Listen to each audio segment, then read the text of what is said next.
اعوذ باللہ من الشیطان الرجیم بسم اللہ الرحمن الرحیم کیفیت و استفادۃ الحکم من الامر ہی ان یعمد الفقیہ الی التأکد من ان اللفظ او التعبیر الوارد فی الکتاب او السنۃ والذی یرید الاستدلال به یعطی معنی الامر الی آخرہ۔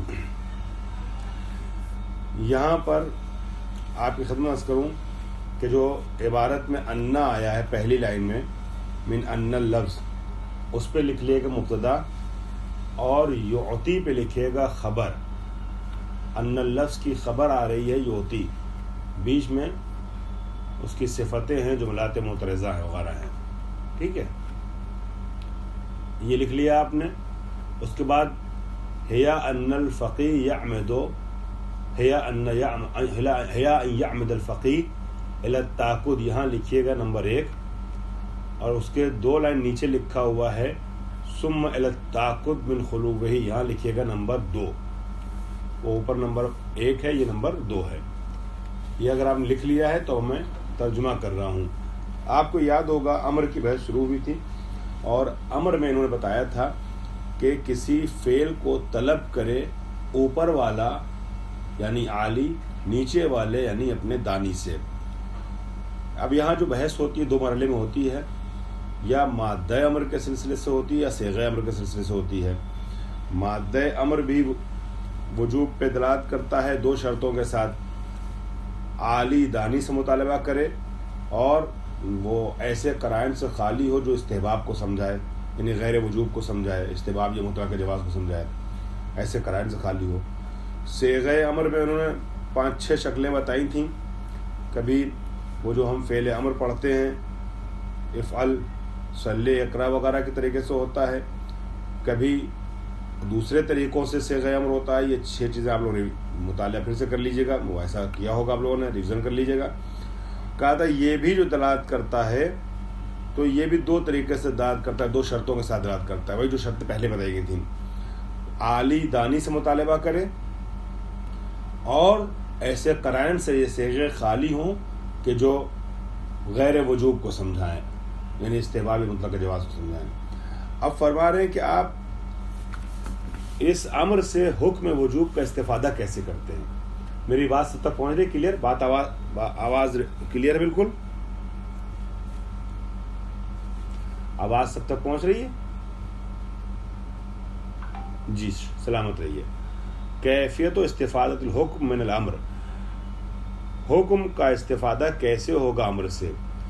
فرما رہے ہیں اس طریقے سے کہ یعمد الفقیہ الی التأکد، فقیہ اعتماد کرتا ہے اس تأکد پر، اس تاکید پر، اس بات پر، کیا کہ من ان اللفظ او التعبیر الوارد فی الکتاب او السنۃ والذی یرید الاستفادۃ بہ یعطی معنی الامر ثم الی التأکد من خلوہ عن ایت قرینۃ تصرف الی الدلالۃ علی غیر الوجوب۔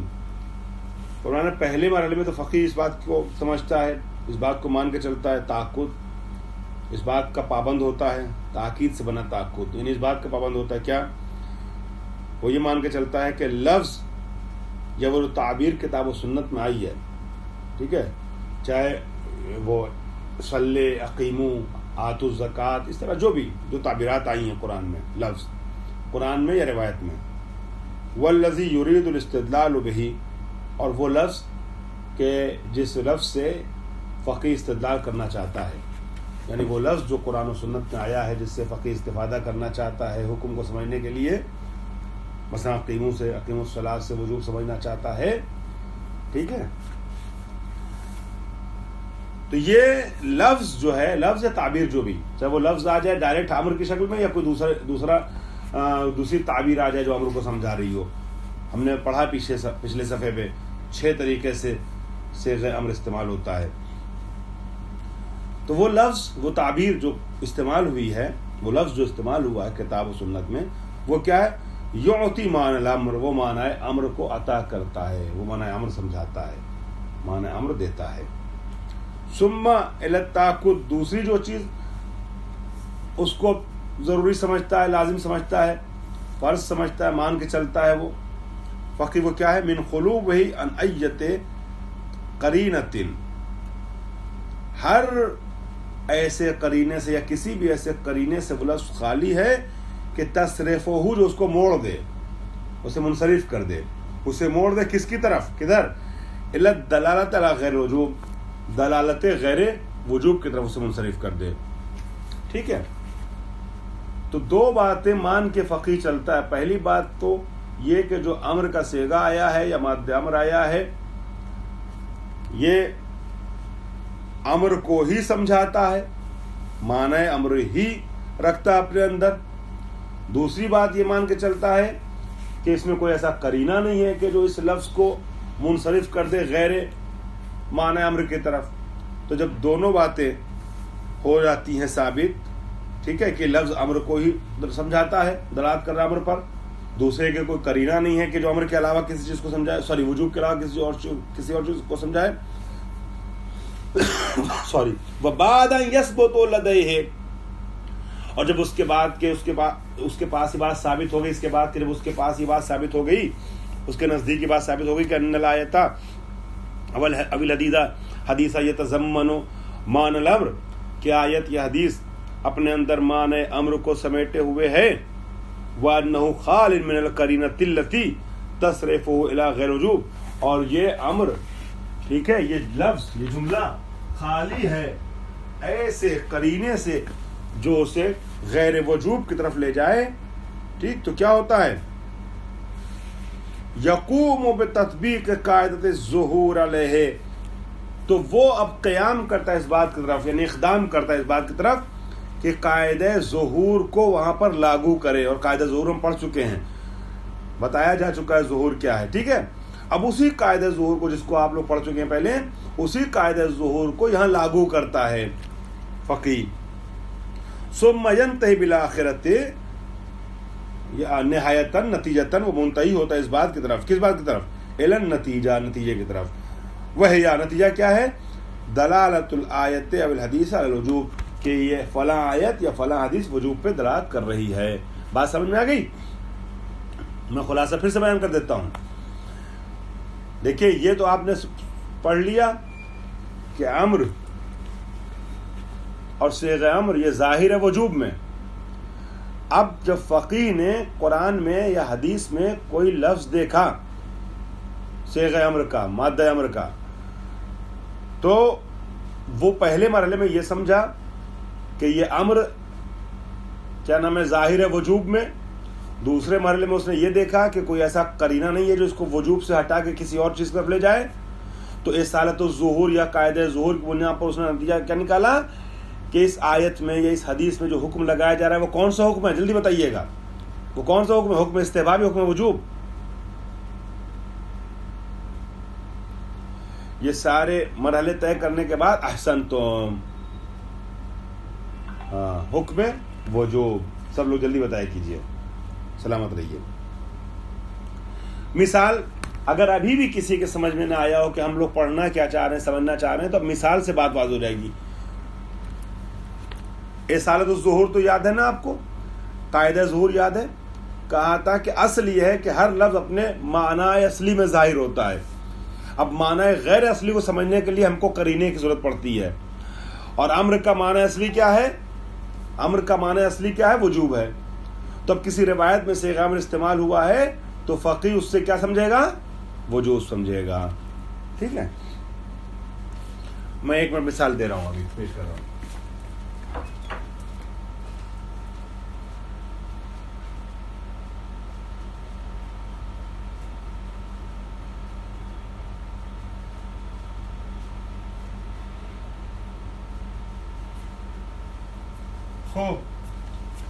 تو مثال یہ ہے اس کی، امر کی. اس طریقے کی آیتوں اور حدیثوں سے ہم وجوب کیسے سمجھتے ہیں. اقیم الصلاۃ قرآن میں آیا ہے، وکیفیت الاستفادۃ من هذه الآیۃ الکریمۃ ہی، اس آیت سے ہم وجوب نماز کو سمجھتے ہیں. کیسے؟ وہ یہ ہے، کیفیت یہ ہے اس طریقے سے. کیا؟ نمبر 1، الف ان اقیموا فعل الامر میں آپ کو سمجھا چکا ہوں یہ اپنے لفظوں میں، لیکن اب باقاعدہ کتابی شکل میں بھی دیکھ لیجیے اس چیز کو، مثال کو.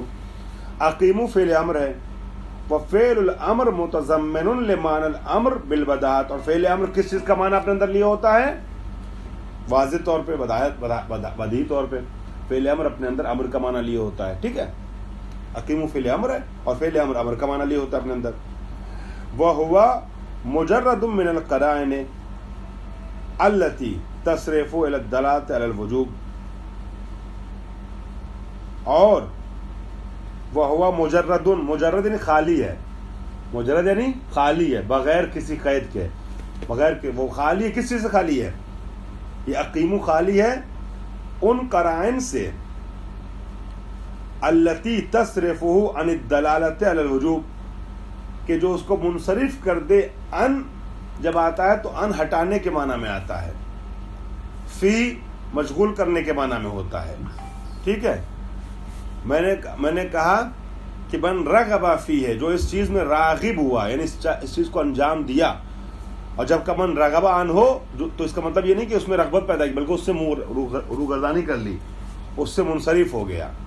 نبی کی حدیث ہے، النکاح من سنتی فمن رغب عن سنتی لیس منی، فمن رغب فی سنتی نہیں، فمن رغب عن سنتی، کہ نکاح میری سنت ہے، جس نے میری سنت سے روگردانی کی، میری سنت کی طرف رخ کیا نہیں، رغبہ فی ہے نہیں، رغبہ عن ہو. من رغب عن سنتی فلیس منی، جس نے میری سنت سے روگردانی کی مجھ میں سے نہیں ہے. تو ان ہٹانے کے معنی میں ہے، فی شامل کرنے کے معنی میں ہے. تو اگر کسی چیز کی طرف دعوت دینے والا جملہ ہے، لفظ ہے، لیکن اس میں ان آ جائے نا، ان سے متعدی ہو تو اس کا اپوزٹ ہو جاتا ہے. تو فرما رہے ہیں کہ وَهُوَ مُجَرَّدٌ مِّنَ الْقَرَائِنِ الَّتِي، ایک سیکنڈ، ہاں بند ہو گیا، آ رہا ہوں میں.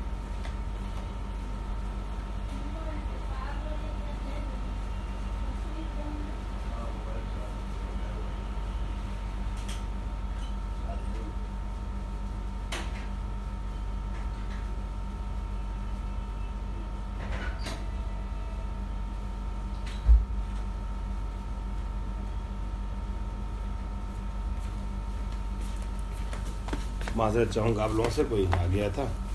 خوب، تو پہلی چیز بتائی کہ اقیمو فعل امر ہے. ٹھیک ہے، صیغہ امر ہے، فعل امر ہے، اور یہ اپنے اندر امر کا ہی معنی لیے ہوتا ہے، یعنی وجوب کا معنی لیے ہوتا ہے. دوسری چیز بتایا کہ یہ اقیمو خالی ہے ہر اس قرینے سے جو موڑ دے اس کو وجوب کے معنی سے کسی اور معنی کی طرف. جیم نمبر 3 کیا کہہ رہے ہیں؟ فَتَكُونُ النَّتِيجَةُ هِيَ، پس نتیجہ یہ نکلے گا کیا؟ ان اقیمو ظاہر فی الوجوب ودال علیہ. اقیمو ظاہر ہے کس چیز میں؟ بتائیے جلدی، اقیمو کس چیز میں ظاہر ہے؟ ہاں مجھے پتا ہے کہ تھوڑا سا لکھنے میں ٹائم لگ جاتا ہے، کئی بار انسان ریڈی بھی نہیں رہتا ہے، موبائل رکھ کے کتاب کھول کے سن رہا ہے، پین ہاتھ میں لے کے. صحیح، تو اتنا میں انتظار کر لیتا ہوں. وجوب میں صحیح لکھا آپ نے، خوش رہیے. ہو بس نتیجہ یہ نکلا کہ اقیمو ظاہر ہے وجوب میں اور دلالت کرتا ہے وجوب کے اوپر.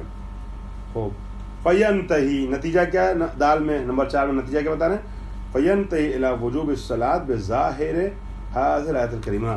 پس فقیہ، ینتہی یعنی فقیہ منتہی ہوتا ہے. فقیہ کیا نتیجہ نکلتا ہے؟ فقیہ کہاں پہنچتا ہے کہ نماز واجب ہے، ظاہر آیہ کریمہ سے نتیجہ نکلتا ہے استفادہ کرتے ہوئے. ٹھیک ہے، ظاہر آیہ کریمہ کو دیکھتے ہوئے فقیہ یہ حکم لگاتا ہے کہ نماز واجب ہے. دوسری مثال، اگر ابھی بھی کوئی نہ سمجھا ہو، حالانکہ میں مانتا ہوں کہ ہم سے پڑھنے والے تمام متعلمین، تمام قارئین، تمام شاگردوں کو یہ بات ساری اچھی طریقے سے سمجھ میں آ چکی ہے، لیکن پھر بھی اگر کسی کو نہیں سمجھ میں آیا تو صاحب کتاب کہتے ہیں کہ ایک مثال اور دیتے ہیں. سنیے، جو ڈھونڈنے نکلے ذہن میں رکھیے گا.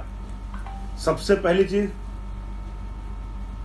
جزاکم اللہ، ہاں صاحب کتاب نے سوچا کہ ایک مثال اور دے دینا بہتر ہے، تو وہ مثال بھی آپ کی خدمت میں پیش کر دیتا ہوں تاکہ اگر کوئی آپ میں سے نہ سمجھا ہو تو اس تک بات پہنچ جائے. سلامت رہیے. سب سے بنیادی بات یہ کہ ظہور حجت ہے. اب کس چیز کا ظہور حجت ہوتا ہے عربی عبارت میں؟ جو کلمات ظاہر ہوتے ہیں کسی معنی میں، اس میں ان کا تھا ہم 4-6 باتیں 4-6 اصطلاحات آپ کو سمجھائیں گے، امر نہیں وغیرہ. تو اب امر کی بات چل رہی ہے. امر میں فرما رہے ہیں کہ صیغہ امر دلالت کرتا ہے وجوب کے اوپر. اگر کوئی قرینہ ہو جو وجوب سے ہٹا دے تب وہ استحباب کو یا جواز مطلق کو سمجھاتا ہے، ورنہ بغیر قرینے کے اگر ہو تو امر وجوب کو سمجھاتا ہے. یہاں اقیمو بغیر قرینے کے استعمال ہوا ہے جو استحباب و مطلق کے جواز پہ لے جائے، غیر وجوب کو سمجھائے. تو جب بغیر کسی قرینے کے استعمال ہوا ہے تو اصل یہ ہے کہ یہ اقیمو فعل امر ہے جو وجوب کو سمجھا رہا ہے. اب قرآن مجید میں اقیم الصلاۃ آیا ہے تو فقی ان تمام مقدمات کو مد نظر رکھتے ہوئے یہ نتیجہ نکالتا ہے کہ نماز پڑھنا واجب ہے. دوسری مثال حدیث میں آیا، مثلا ایک آیت کی مثال ہو گئی، حدیث سے سن لیے. اغسل ثوبک من ابوال ما لا یؤکل لحمہ، وہ جانور کہ جو غیر معقول اللحم ہے، جیسے بلی ہے، جیسے فرض کے خرگوش ہے. ہم نجس العین کی بات نہیں کر رہے ہیں، کتے اور سور کی بات نہیں کر رہے ہیں. وہ جانور جو نجس العین نہیں ہے کتے اور سور کی طریقے سے، لیکن غیر معقول اللحم ہے، یعنی ان کا گوشت کھانا حرام ہے. ٹھیک ہے. تو اب وہ جو غیر معقول اللحم جانور ہیں نجس نہیں ہے مگر غیر معقول اللحم ہے، اگر اس کا پیشاب لگ جائے کپڑے پہ تو کیا نماز پڑھ سکتے ہیں؟ مثال کے طور پہ گائے بکری ہے، معقول اللحم ہے. ٹھیک ہے. تو گائے بکری کا اگر پیشاب چھیٹ پڑ جاتی ہے تو نماز پڑھ سکتے ہیں، وہ نجس نہیں ہے. لیکن جو غیر معقول اللحم ہوتے ہیں جانور، اس کی بات ہو رہی ہے کیا اس کا پیشاب پخانہ وغیرہ اس کی غلاظتیں نجس ہیں؟ کیا اس سے بچا جائے گا؟ نماز نہیں پڑھ سکتے کپڑے میں. تو حدیث آئی ایک صرف 100 بک اپنے کپڑے کو دھوئیے من ابوال ما لا یؤکل لحمہ، غیر معقول اللحم جانور کے ابوال سے، ابوال بول کی جمع ہے، پیشاب سے پاک کیجیے، دھوئیے. وکیفیت الاستفادۃ من ھذا الحدیث الشریف، اس حدیث سے استفادہ کرنے کی کیفیت کیا ہے؟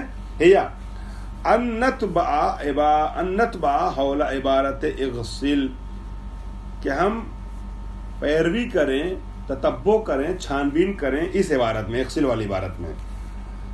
نفس الخطوات، ہم پیروی کریں، اسی مرحلوں کی اتباع کریں، اسی طریقے سے چھان بین کرتے ہوئے آگے بڑھیں، اسی طریقے سے ہم تحقیق کرتے ہوئے آگے بڑھیں، وہی مرحلے طے کرتے ہوئے آگے بڑھیں.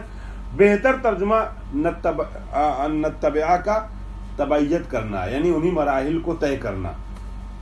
نفس الخطوات التي اتبعناها حول عبارت اقیمو، انہی خطوات یعنی قدم، خطوہ کہتے ہیں قدم کو، انہی قدموں کی، اقدام کی، انہی مراحل کی ہمیں پیروی کرنا. وہ قدم جو قدم چلے ہمیں پچھلے آیت میں، وہی قدم یہاں بھی طے کرنے ہم کو، یعنی وہی مراحل ہم کو یہاں بھی طے کرنا ہے جو اقیموں میں کیا تھا. وہ کیا ہے؟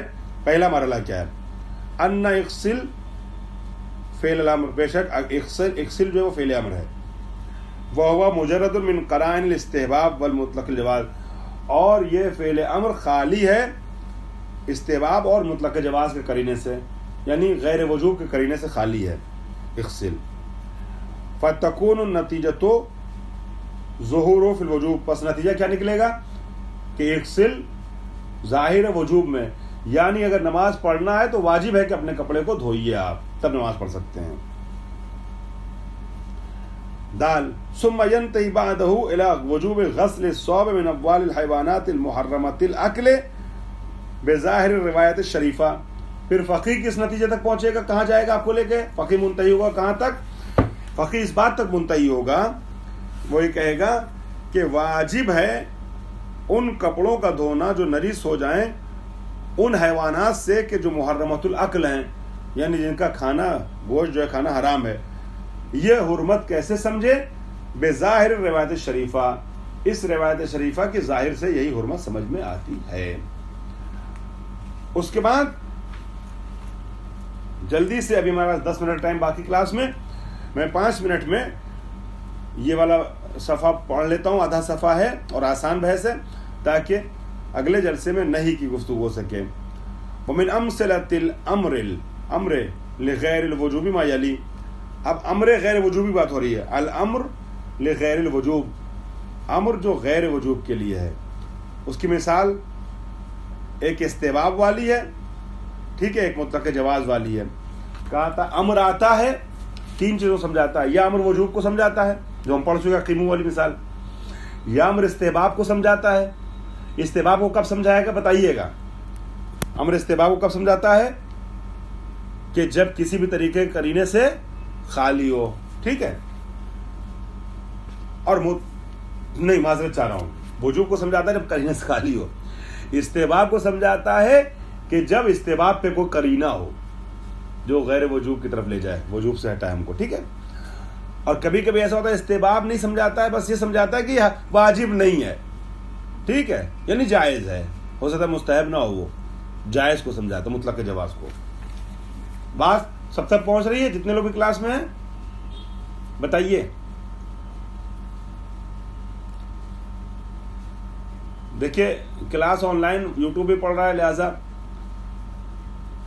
میں سب کا نام لے کے نہیں پوچھ رہا ہوں ایک ایک کا، لیکن آپ لوگ جلدی بتا دیا کیجئے تاکہ بار بار نام نہ لینا پڑے. خوب. ومن امثلۃ الامر لغیر الوجوب ما یلی. امر جب غیر وجوب کے لیے ہو، اوکے، امر جب غیر وجوب کے لیے ہو تو پھر ایسی صورت میں کوئی قرینہ چاہیے ہوتا ہے، وہ اس کی مثال دے رہے ہیں. پہلی مثال استحباب کی ہے. مثلو اغسل وجهك مرة فریضۃ، فریضے کو عنوان سے اغسل وجهك مرة فریضۃ واخرى اسباغا. پہلی بار اپنے چہرے کو دھو، وسائل الشیعہ کی حدیث، پہلی بار اپنے چہرے کو دھو وضو کے دوران فریضہ سمجھتے ہوئے، بعنوان فریضہ یعنی واجب کے عنوان سے. دوبارہ دھو اپنے کام کو مکمل کرنے کے ارادے سے. تو یہ سبوغ جو ہے یہ یہاں وجوب کو نہیں سمجھاتا ہے، ایسی جگہوں پہ استحباب کو سمجھا رہا ہے. یعنی تم نے پہلی بار جو چہرہ دھلا وضو کے دوران، بال کے اگنے کی جگہ سے لے کر کے ٹھڈی تک، اور یہ ما بین الابہام والوسطیٰ یعنی انگوٹھے اور انگلی کے درمیان جو حصہ آ جاتا ہے، پورا دھو لیا. احتیاطاً تھوڑا سا دائیں بائیں بھی دھوتے ہیں. تو جو پہلی بار جو ہم دھو رہے ہیں اس چہرے کو، تو یہ پہلی بار دھونا فریضتاً، پھر روایت میں آیا ہے اور دوبارہ اسباغن دھو لو.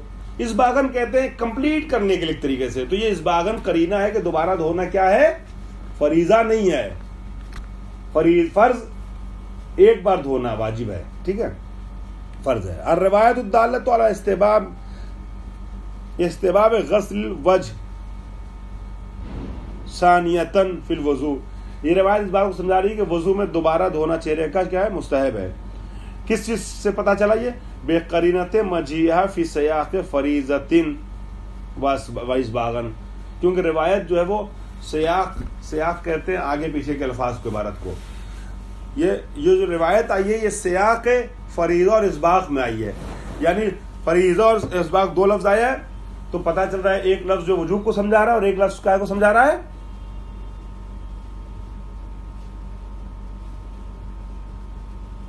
بتائیے. ایک لفظ وجوب کو سمجھا رہا ہے اور ایک کاہے کو سمجھا رہا ہے؟ مکمل کرنے کو. صحیح. یعنی کیا؟ اب اس مکمل کرنے سے آپ وجوب سمجھیں گے مستحب؟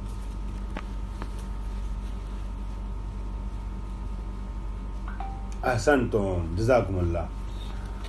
آپ کے کلاس میں رہنے سے تھوڑا اور سوال جواب سامنے آتا ہے. جس دن آپ کی غیر حاضری ہوتی ہے اس دن کلاس میں تھوڑا سناٹا چھایا ہوتا ہے. آج بھی ویسے سبھی کی طرف سے جواب نہیں آ رہا ہے، اور میں نے شروع میں بتایا تھا کہ میں دو طرفہ گفتگو کرنے کا عادی ہوں. مجلس پڑھتا ہوں تو چاہتا ہوں پبلک جو ہے سبحان اللہ واہ واہ کرتی رہے تاکہ لگے کہ بات پہنچ رہی ہے. سویا ہوا مجمع، نیند خراٹے لیتا ہوا مجمع مجھے پسند نہیں آتا ہے. اسی طریقے سے کلاس میں بھی جب ہمارے خواہران یا ہمارے برادران جب جواب دیتے ہیں، رسپانس دیتے ہیں، جی ہاں میرے ادھورے جملے کو مکمل کرتے ہیں. جب حضوری کلاس ہوتا ہے میں ادھورا جملہ کرتا ہوں، وہ مکمل کرتے ہیں، تو مجھے لگتا ہے کہ سمجھدار لوگوں کے درمیان گفتگو کر رہا ہوں. ٹھیک ہے، بات پہنچ رہی، سمجھ رہے ہیں سب لوگ، ورنہ سناٹا عجیب سے لگتا ہے. خوب. حالانکہ اس میں موبائل میں مشکل یہ ہے آن لائن کلاس میں کہ اگر ہاتھ میں قلم ہے اور کاپی پہ لکھ رہے ہیں کتاب پہ تو فوراً قلم رکھنا، پھر موبائل اٹھانا، پھر جواب ٹائپ کرنا، یہ سخت مرحلہ تو ہے، اس کو میں سمجھ سکتا ہوں. خیر چلیے دوسری مثال جواز کی. ابھی ہم نے سمجھا کہ امر جو ہے استحباب کو بھی سمجھاتا ہے اگر قرینہ ہو تو، جیسے اس باغن کا قرینہ تھا. معذرت. اب ہم سمجھیں گے، ضروری نہیں کہ استحباب سمجھ میں آئے، بس یہ سمجھ میں آتا ہے کہ واجب نہیں ہے، جواز سمجھ میں آتا ہے. کیا؟ اذا حللتم فاصطادوا، جب تم حل میں آ جاؤ، احرام سے باہر نکل جاؤ، تم شکار کر سکتے ہو. حالت احرام میں 25 چیزیں حرام ہوتی ہیں، اس میں سے ایک کیا ہے؟ شکار کرنا حرام ہے کسی بھی طریقے کا. تو آیت میں آیا قرآن مجید میں کہ اگر تم حالت حل میں چلے جاؤ، حالت احرام سے نکل جاؤ تو شکار کر لو. حکم فاصطادوا، اذا حللتم، جب تم نے حل میں آئے تو فاصطادوا، شکار کرو. الآیت الدالۃ علی الترخیص، یہاں آیت جو دلالت کری ترخیص کے اوپر، وہ مطلق الجواز اور مطلق جواز پہ. ترخیص رخصت کو سمجھا رہی ہے، مطلق جواز کو سمجھا رہی ہے. کیسے؟ لورودها بعد المانع من الصید حال الاحرام، کیونکہ اس کے پہلے وہ جملہ آیا ہے جس میں حالت احرام میں صید کرنے سے منع کیا گیا ہے. الذی تضمنت الآیۃ الکریمۃ التالیہ، تالیہ نہیں بعد میں آنے والی، جس مطلب کو آنے والی آیت جو ہم پیش کر رہے ہیں اپنے اندر سمیٹے ہوئے، شامل کیے، تضمنت ہو یعنی شامل کیے ہوئے ہیں. کیا؟ وحرم علیکم صید البر ما دمتم حرمان، تمہارے اوپر صید بر یعنی شکار خشکی کا بھی شکار، ٹھیک ہے، خشکی میں ہو یا دریا میں جو بھی ہو. تو یہاں بر یعنی خشکی ہے، بر والبحر. تو صید البر، تمہارے اوپر شکار حرام ہے جب تک تم حالت احرام میں ہو. ما دمتم حرمن، جب تک تم حالت احرام میں ہو اس وقت تک شکار حرام ہے. لِأَنَّهُ لَا دَلَالَةَ فِيهِ عَلَى نَوْعِ الْحُكْمِ، ٹھیک ہے. اب اس لیے کہ اس میں کوئی ایسی چیز نہیں جو دلالت کرے نوع حکم پر. یہ میں نے لفظی ترجمہ کر دیا. مفہوم کیا ہوا؟ مفہوم یہ ہوا کہ قرآن مجید میں ایک آیت میں یہ کہا جاتا ہے کہ جب حالت احرام میں ہو تو شکار حرام ہے، پھر کہا گیا کہ جب تم حل میں ہو جاؤ یعنی احرام سے باہر نکل جاؤ تو شکار کرو. تو اس سے ایک عام عقل مند انسان کیا سمجھے گا؟ بتائیے آپ. یہ کہا جائے گا، یہ سمجھے گا شکار واجب ہو گیا، حج کا رکن ہو گیا. جیسے پتھر مارنا شیطان کو لازم، ویسے شکار بھی کرو. نہیں، ہاں احسن تم، نہیں واجب نہیں ہے. بس یہ سمجھ میں آ رہا ہے کہ شکار جائز ہو گیا. اب یہ جائز مستحب ہے کہ مباح ہے، یہ اس سے بحث نہیں ہے. بس یہ کہ جو ابھی تک حرمت تھی، احرام جب باندھے ہوئے تھے، حالت احرام میں تو حرمت تھی، وہ حرمت ختم ہو رہی ہے اس آیت سے. فاصطادوا سے ہے نا، اذا حللتم فاصطادوا سے حرمت ختم کی جا رہی ہے بس. تو آپ نے دیکھا کہ امر اصل 3 طریقے سے معنی کو سمجھاتا ہے. یا امر وجوب پہ دلالت کرتا ہے، جیسے اقیمو، جب کسی بھی طریقے قرینہ خالی ہو. یا امر استحباب کو سمجھاتا ہے جب استحباب پہ قرینہ ہو، جیسے فریضتاً اور اسباغاً. یہ سیاق کے بارے بتا رہا ہے کہ یہاں پر جو ہے وہ کیا نام ہے، دوبارہ وضو کے دوران منہ دھونا کیا ہے، واجب نہیں بلکہ مستحب ہے. مکمل کر لو وضو اور چاہتے ہو تو، اور پرفیکٹ کرنا چاہتے ہو تو، ٹھیک ہے. تیسرا صرف جواز سمجھ میں آتا ہے، جیسے فاصطادوا، کہ جب حالت احرام میں تھے تو حرام تھا شکار، احرام سے نکل گئے ہو، حالت حل میں آ گئے تو شکار کر لو. یہ شکار کر لو یہ بتا رہا ہے کہ یہاں پہ جواز سمجھایا جا رہا ہے، مطلقاً استحباب نہیں سمجھ میں آ رہا ہے. ٹھیک ہے. وآخر دعوانا الحمدللہ رب العالمین.